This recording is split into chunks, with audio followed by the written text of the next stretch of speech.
and welcome to this video. I am so excited to have CY from Kyuseido here in this video with us. And I'm so excited to be here. Hi, everybody.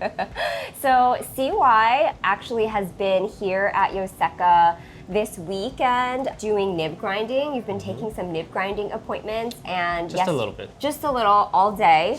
I don't know, like, are you okay? Like, are you okay. so tired? Well, okay. Okay, Yeah. You're a little bit used to it, right? Because this Yeah. is like, CY's here in the US from Japan, and he is here for all of the different pen shows. Is that correct? Which ones are you doing? So this year I was at the Washington, D.C. Fountain Pen Super Show. I have to get the name exactly correct. Okay, it has to be that. Yeah. And then here I am at Yoseka Stationery, very happy to be here. Yay. We just wrapped up our Urushi seminar yesterday, which I think it went pretty okay. It was great. Yeah. And then I get a little small break. I go down to Houston to go to Drawn Bulls. And then after that, I will be at the San Francisco Pen Show.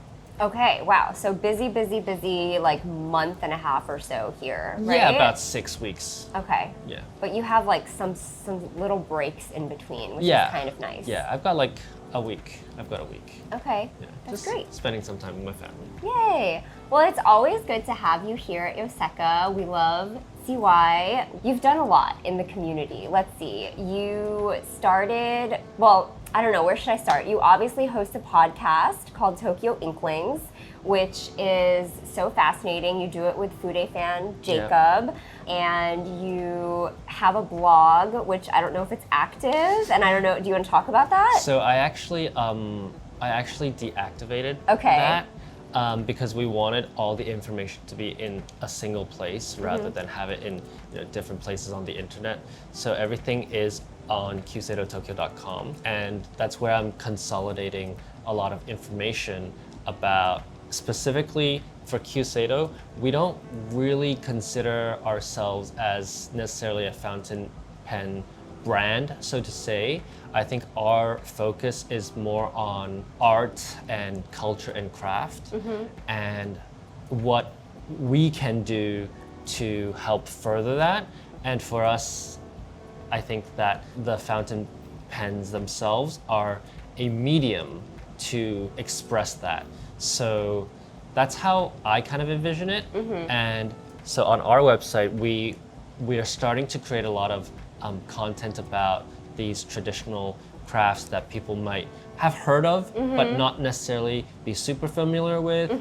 Maybe it's like a little bit like mystical, because even though in, let's say, Japan, where we're based out of, people have heard of these terms. It's not necessarily something that people in the West might have been familiar with.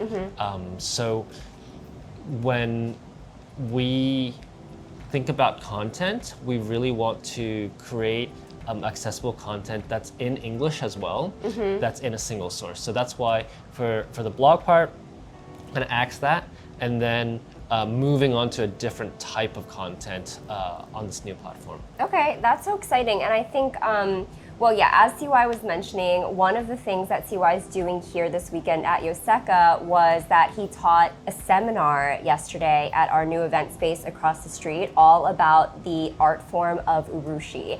And it was a free seminar, and it was really informative. It was 2 hours long. I attended, and I learned so much.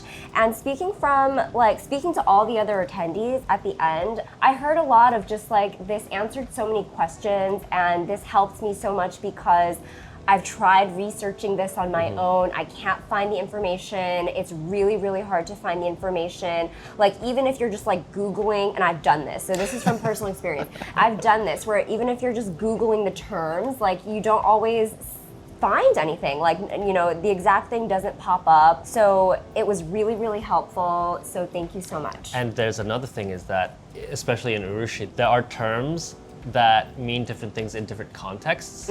So it's the same word, but depending on where you use it, it means something different. I think I've encountered that, and it's like doubly confusing. Yeah. So definitely. I think something that you're so good at from Kyuseido, your work at Kyuseido, as well as the podcast, which goes like even further back, is basically, you speak Japanese, obviously, you live in Japan, is like translating a lot of the, not only the language, but the like context that's necessary. And even for Japanese people, a lot of this is confusing itself. Okay, that's good to know. So, like, I think our main strength lies in the fact that we're actually able to access the actual craftspeople, right? Yeah. We're actually able to go to the masters and ask directly. Right. And that's the kind of connections I've been trying to build for the past 2 to 4 years. And it has really taken that long to really earn their trust too, right? Because they don't want to talk to you if they think, oh, you're just here to make a quick buck, or you don't really care about it. Yeah. So we've really tried hard to gain the trust of the masters, and then because now we've developed a good relationship, we're able to ask them directly, hey, what does this mean, or how is this done? Yeah. And I think that's another part in like helping demystify the whole process. Yeah. So, well, thank you so much for that, because it's so important. I think a lot of us in the stationery community love fountain pens, and part of some fountain pens that some people have seen are probably Urushi, and these words that we've seen that people don't fully understand. So it's really important what you're doing. And I think, well, I have 2 questions. One, You have questions for me? Yeah, I have questions for you. So, one, did it feel like it was 2 hours when you were in the seminar?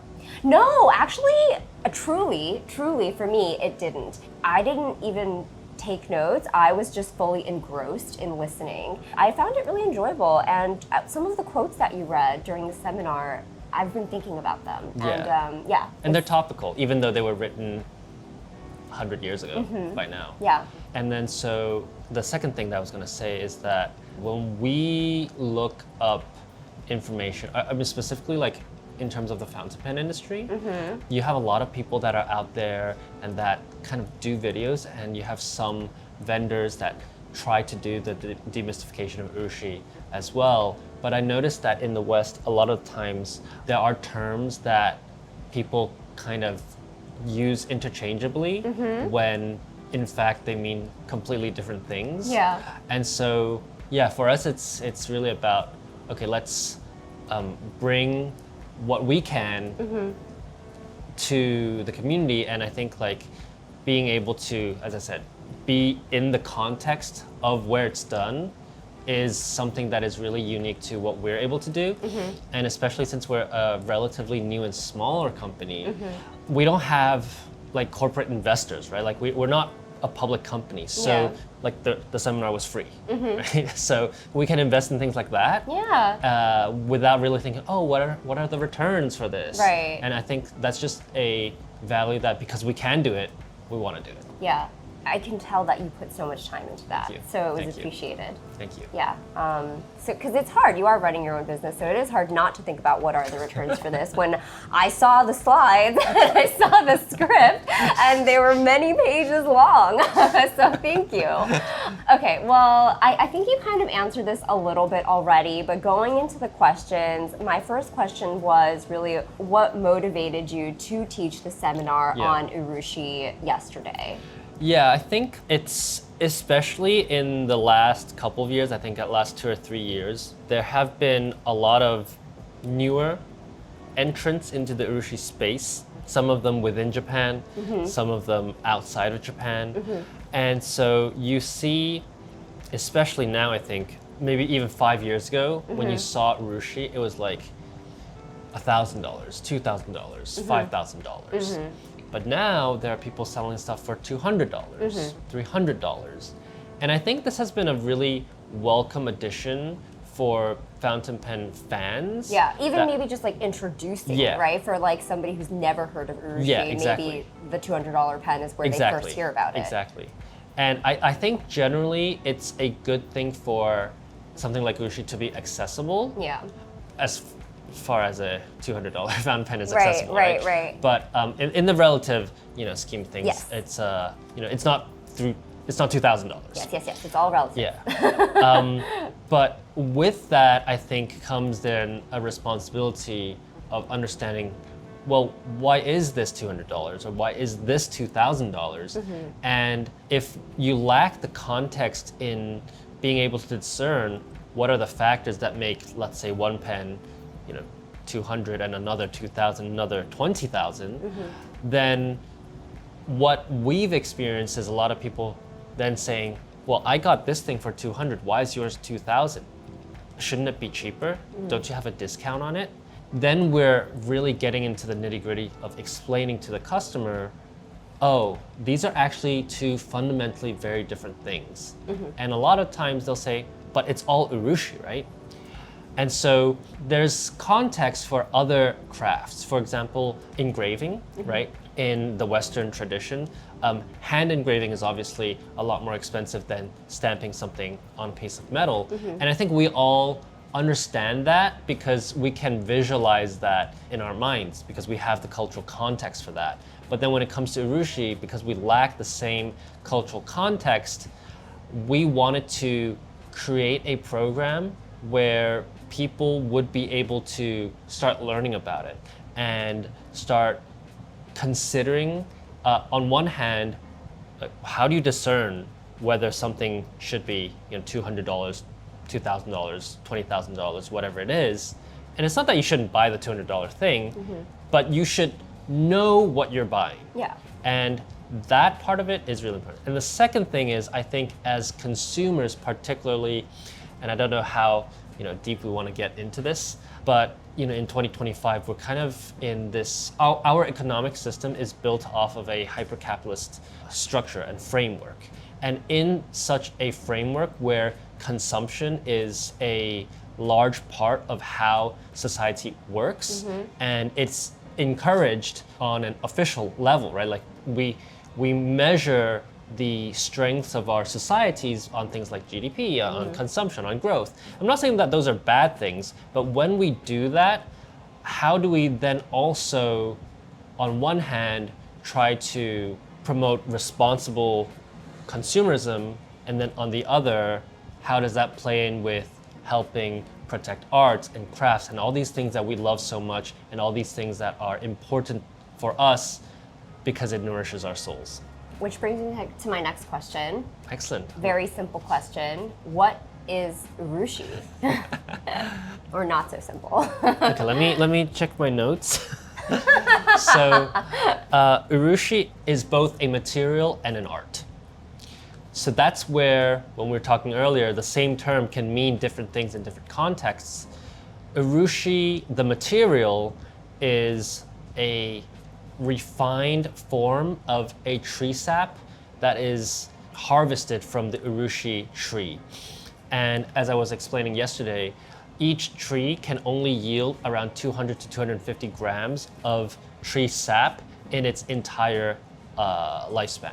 And it takes about 10 to 15 years to grow these trees, so the urushi material itself is quite valuable.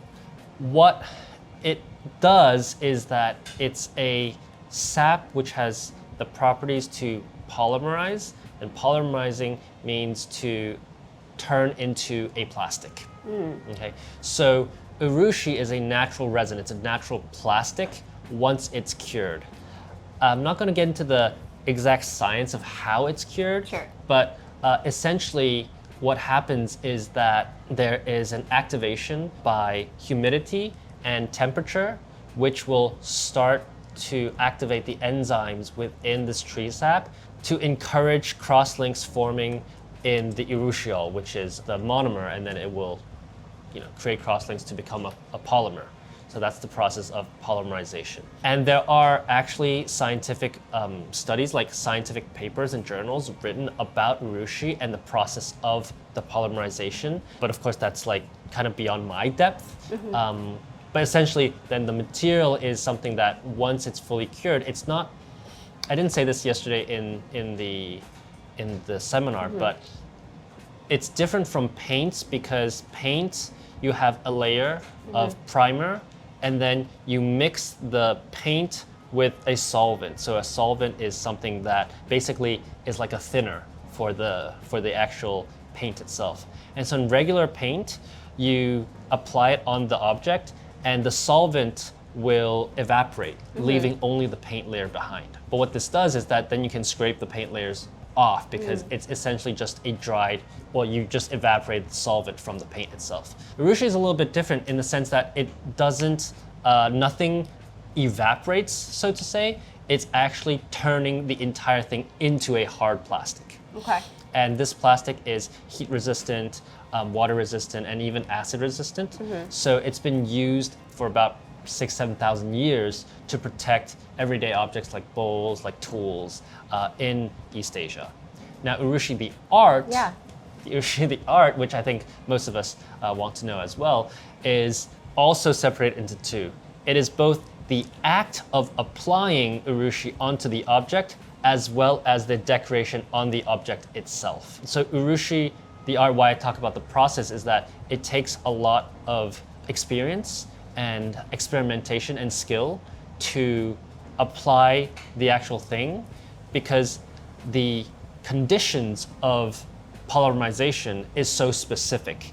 And for example, if you have colored Urushi and if you cure it for a longer time using a lower humidity and a lower temperature, then the colors you get are actually different. It's going to be brighter than if you cure it quickly at a higher temperature. So depending on the kind of color that you want, you would actually have to adjust the humidity level and the temperature level inside your Urushi curing box.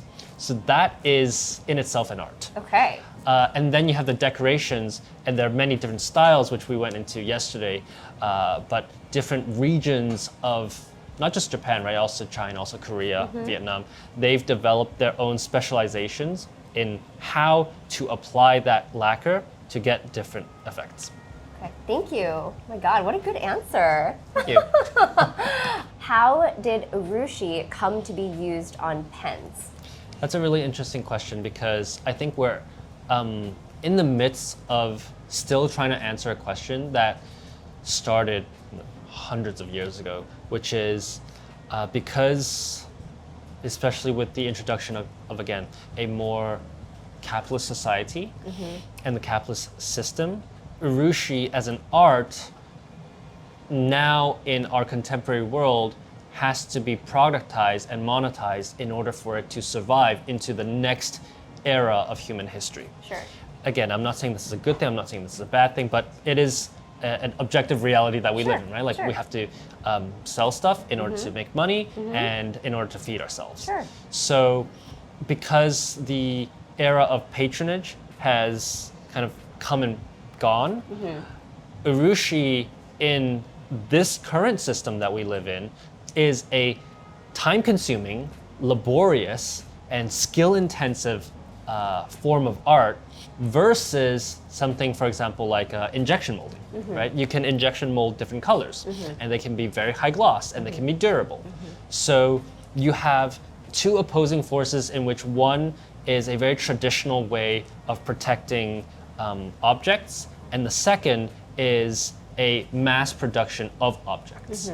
And so there's then two opposing schools of thoughts when we consider, well, you can either think of how do we therefore mass produce Urushi, and then also how do we keep Urushi in its traditional roots or rooted in the traditions of our forefathers, right?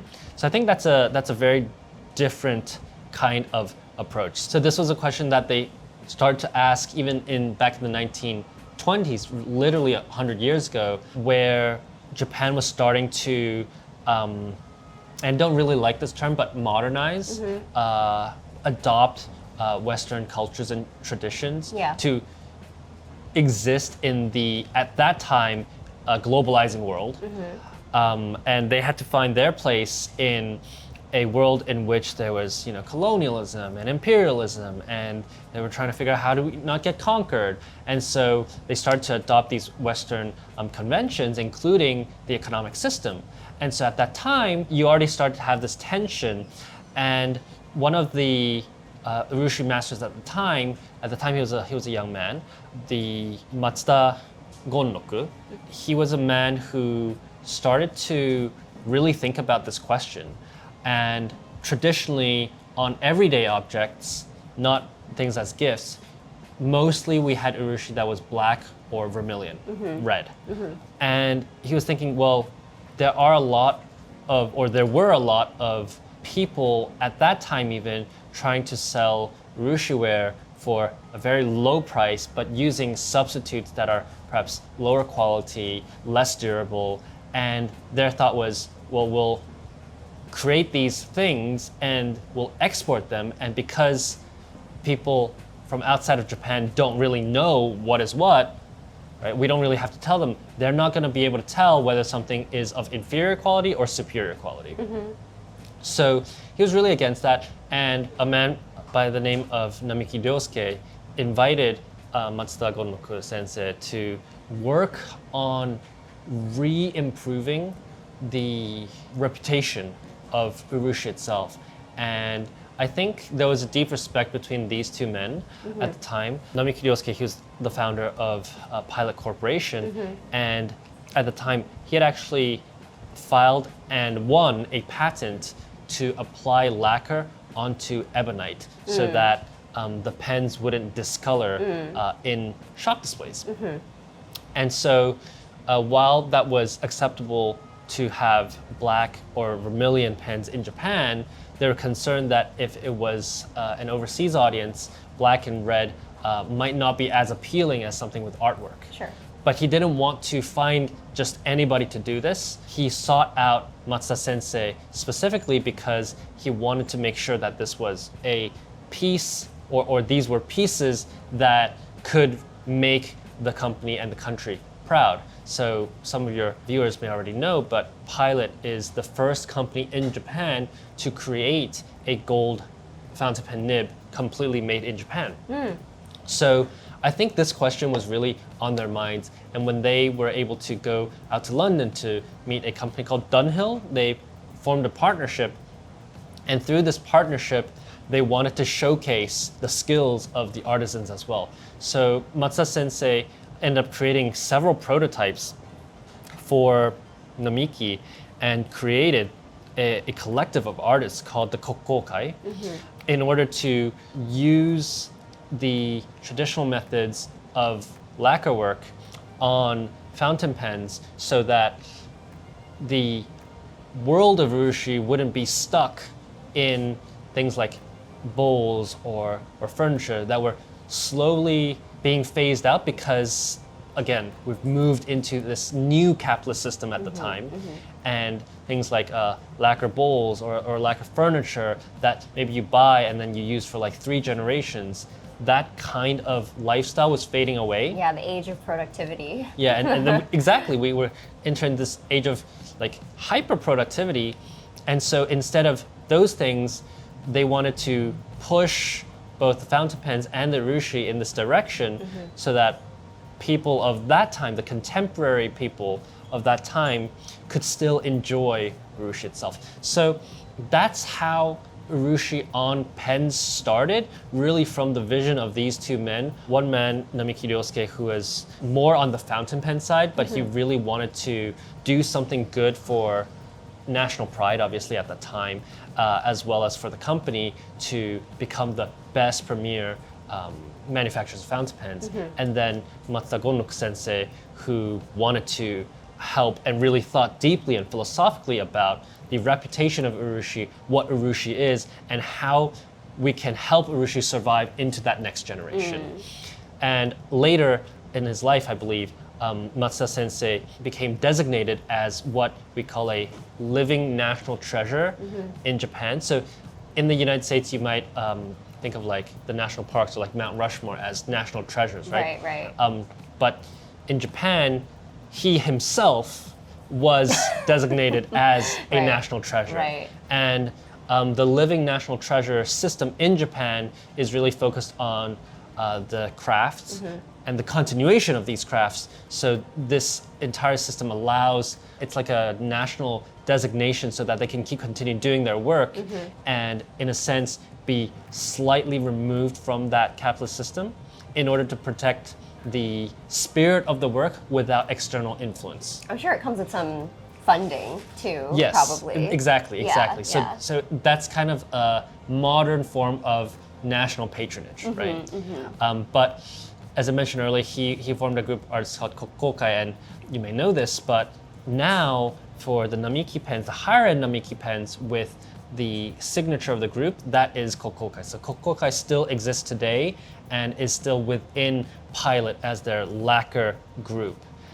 And sorry, it's a very long answer, but I love it. going a little bit into then the business side of it, I was talking to a few salespeople in some stores in Tokyo, and Pilot is really interesting because they have this long history with fountain pens, with Urushi. They were the first ones to do it, right? They actually don't consider their Urushi or their Namiki line to be a profit generating center. So they basically run Kokokai or run Namiki at either break even or a loss. Okay. So they don't necessarily want to or need to create profit from it because their other divisions are so profitable.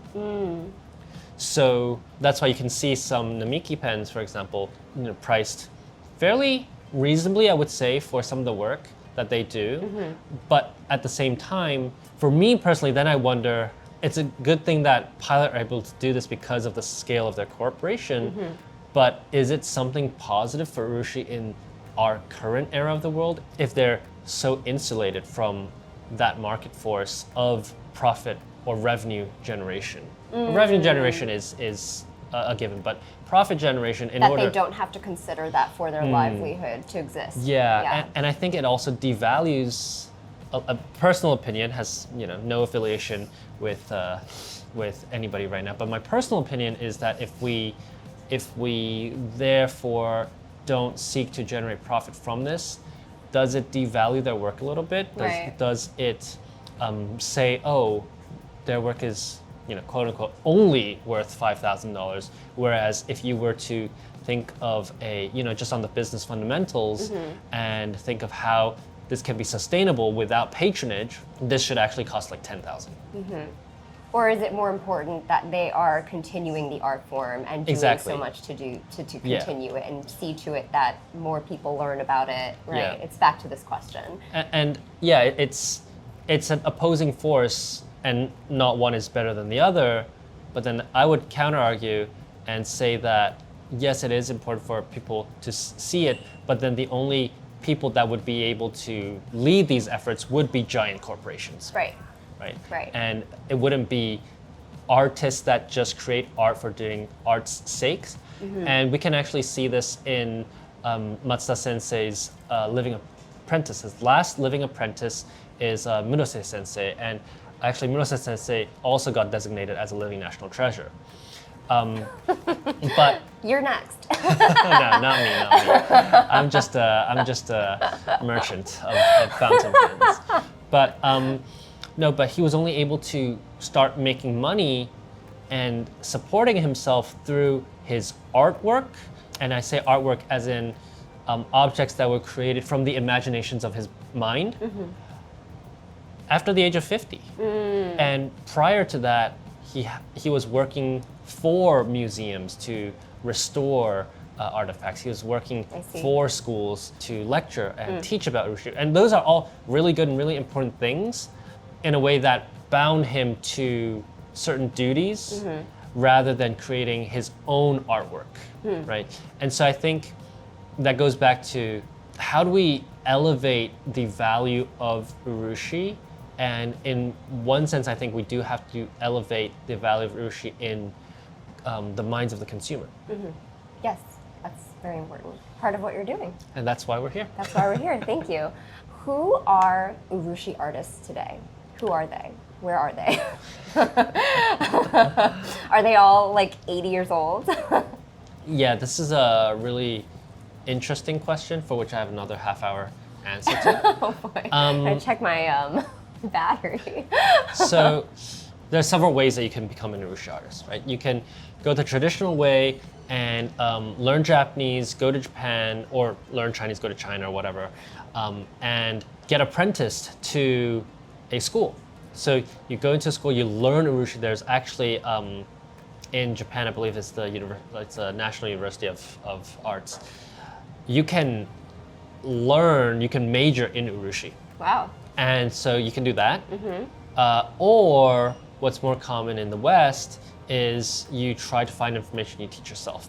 Now, what is the difference between the two is that, and this also is linked to heritage and lineage, is that if you go to a school, you study under a professor, and you learn lacquer that way, on one hand, you bind yourself to the confines of how lacquer was done and by the confines of your master's ideology.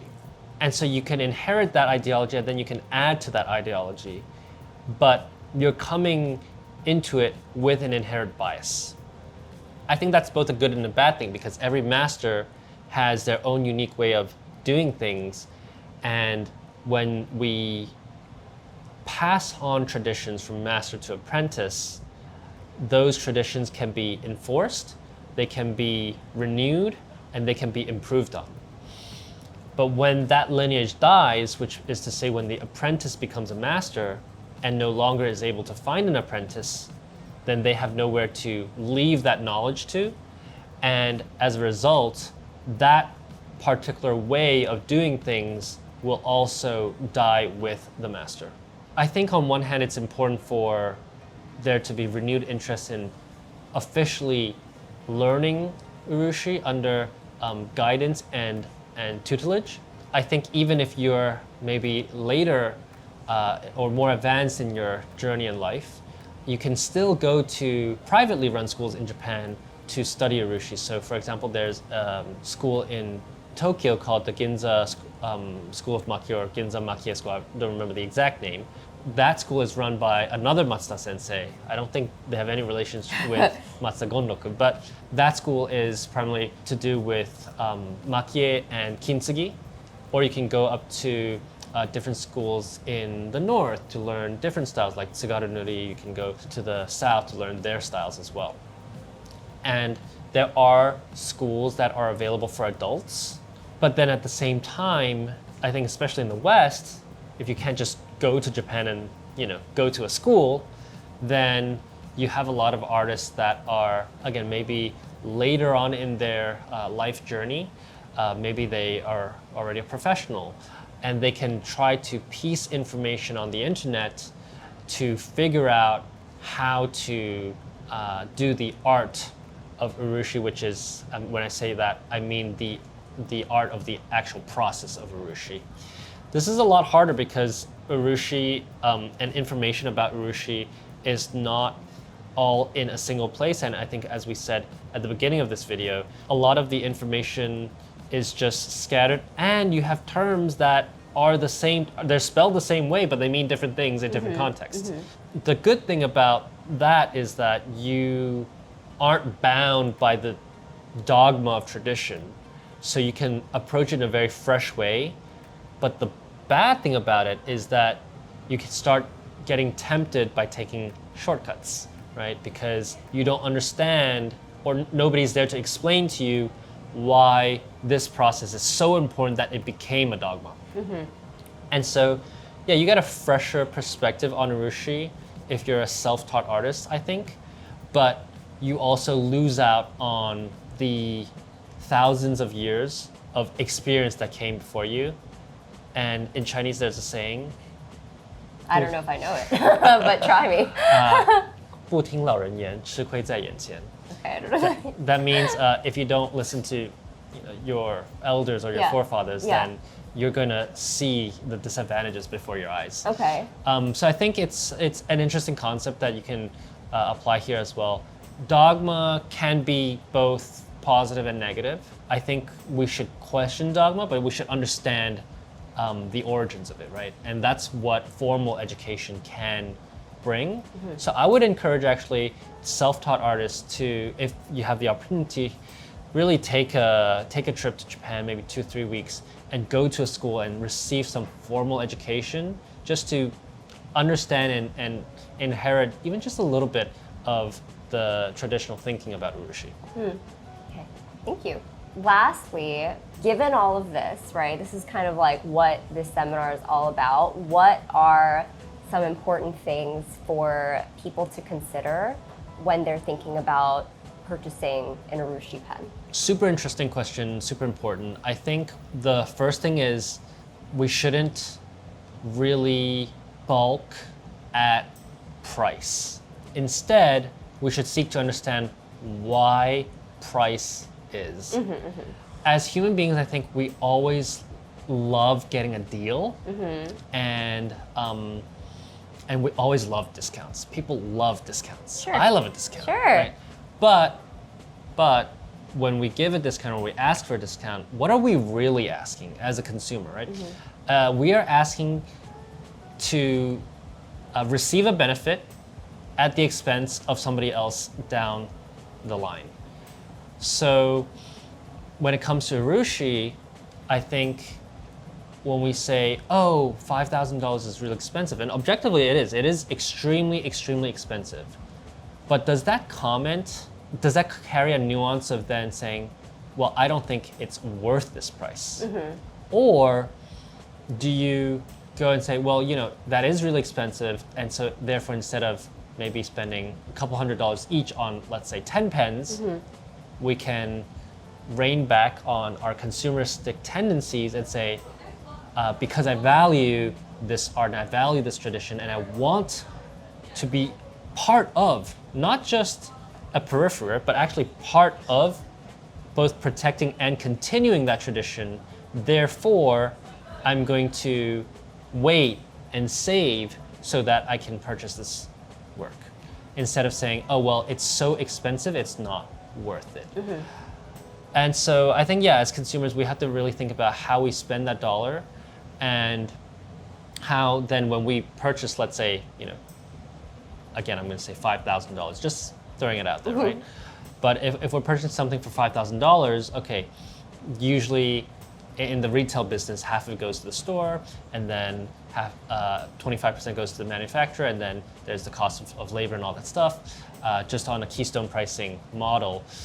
Then when we spend this, what we are spending on is actually so that a store can have more resources to devote to spreading the awareness of Urushi, creating workshops, creating seminars, devoting time and energy to market and explain, and also to give context to Urushi, right?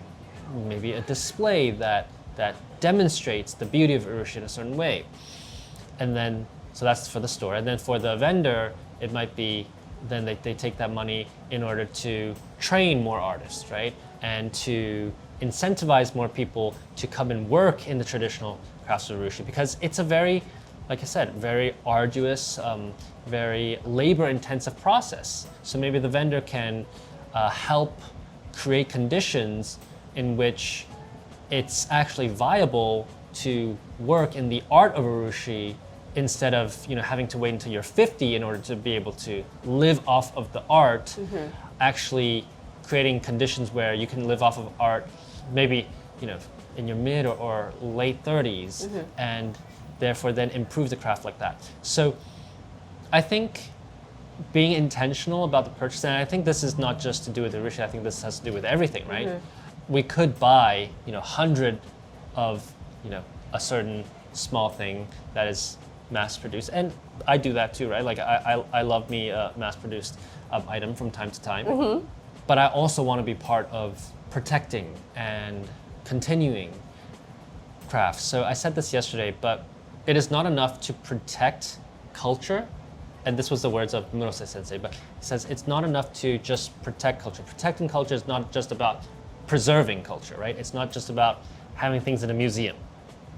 It's also about creating culture and birthing new things, new items.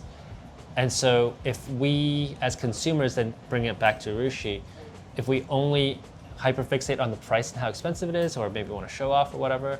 I think that goes a little bit against the spirit of Urushi. Instead, I want to appreciate the work. I want to appreciate the art. I have Urushi stuff that ranges from, a couple $100s to like $1,000, and appreciating then the skill progression it takes to become, let's say, for example, a living national treasure. Thank you. Okay. I just want to wrap up here a little bit and say that yesterday, one of the quotes that you read that really stuck with me, that I have to ask you, is it your quote or is it somebody else's quote? Because you were reading it. It was about how, the definition of art, of the act of doing art, is anti-productive, right, in itself, and that it's not necessary for life. However, it's necessary for living. And I thought that was so beautiful. Whose quote is that? That is actually my quote. That is your quote, because you were reading it. It was so beautiful and poignant. I was like, see why? Oh, okay. Yeah, that was so good. What a poet. Well, in another life, I would have been a writer. Yeah, I can tell. But yeah, I think it's true, right? And I got thinking about this as we were preparing this seminar. It took us about a month to prepare for the seminar. Wow. I have to give a shout out to Sophia, urushi.notes, on Instagram, who works with me. And we were talking about art, and I do think that art, because we live in a world where success is measured by salary, by GDP, by productivity. And there's a trope of the starving artist, right? Yeah. And it's true, because art doesn't really care about the GDP, right?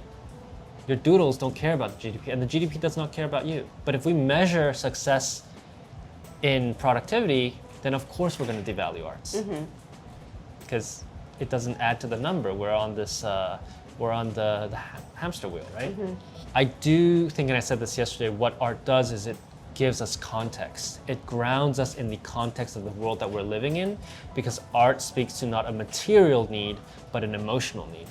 And that emotional need is what we require as human beings to connect with each other. I have a piece that I always get shivers when I talk about it. I showed you this in Japan when we were in Japan. There was a set of 100 poems that elementary school kids learn in Japan. One of these poems is a poem written by a man who lived 1,300 years ago. And he was sent from the Japanese imperial court to China to study literature. And he spent several decades there. When it was time for him to go home, he got shipwrecked and he ended up in Vietnam. He writes in this poem, he says, "This moon that I see that rises above the skies, could this moon be the same moon as the one that rose above Mount Mikasa, as the moon that rose above the Casca Temple in my hometown of Nara?" And there's a Chinese poem that's also very similar to it. But this guy, he lived 1,300 years ago. But the same feeling of nostalgia, I can feel how he felt so long ago, because I also understand the feeling of living in a country that is not my hometown, that's not my birth country. And I can also relate to the feeling of looking at the sky and wondering, hey, is this the same moon that was rising so many years ago in a different place, in a different context? Are you trying to make me cry? But I think it's important that this man who wrote this poem had no idea of our existence. He couldn't have. Yeah. He couldn't have known that we would be here discussing his poem in English in North America, which he didn't even know existed. Yeah. And yet here we are. And that's the power of words, and I think that's the power of language, culture, and art. This is not my quote, but I was watching an anime, actually. Okay. Called Orb, and there's a literate character and an illiterate character. And the illiterate character asks the literate character what it feels like to be literate. And she said, well, it's like magic, because with literacy and with words, you can talk to people that lived 800 years ago, and you can talk to people who will live 800 years from now. And cool. so writing and language, and I consider writing art as well, right? Writing language is the closest form of magic that human beings have been able to accomplish. It is literally the magic of time travel, that we can understand the feelings of a guy that lived 1,200 years ago. And by the way, the really sad part about the story is that he actually never gets to make it home. Oh. And so we then have that context of living and perhaps dying in a foreign land. And that's the power of art, right? No jobs reports will give me the same emotional depth as thinking about this poem. And this poem doesn't care about the GDP. Okay, thanks, CY. I'm crying now. Okay, I want to thank you again for making this little video with me. Thank you. And I got a lot of messages from people who were so sad that they weren't able to sign up and be here for the seminar that you did yesterday. They were like, will you record the whole thing? And I was like, I'll try. I don't know if it's possible. I want to say that like these answers, I think, are really, really good and will help people understand the importance of the context of Urushi and help people come closer to appreciating it here in America. Yeah. Which I thank you for. I thank you for your you. time. So for anybody who does want to learn more about Urushi and Kyuseido, be sure to check out CY's website. So our website is kyuseidotokyo.com. On it, you can find a lot of information, and we're actively building out a content platform to discuss, again, Urushi, but also we're working on a set of articles about mokumegane. We're working on a set of articles about writing itself and the act of writing, like I said, about the magic. We want to create a platform in which people can start to relearn and recontextualize themselves in a world that is hyper-capitalistic, reground themselves in the context of art. And so kyuseidotokyo.com, you will find the articles under the library tab. And right now we already have 3 articles about Urushi and specifically also about makie. We have, I mean, the title says an introduction, but it's actually like 10 pages long. Of course it is. But yes, please check that out. We have a lot of good information there. And we're also planning on doing that seminar as a webinar in the future. Yay. So if you missed it, don't fret. This is not the last opportunity to learn about it. And we're just trying to iron out the kinks. And hopefully we will be able to hold these seminars in person and also over the internet. Yay! There were no kinks. It was really good.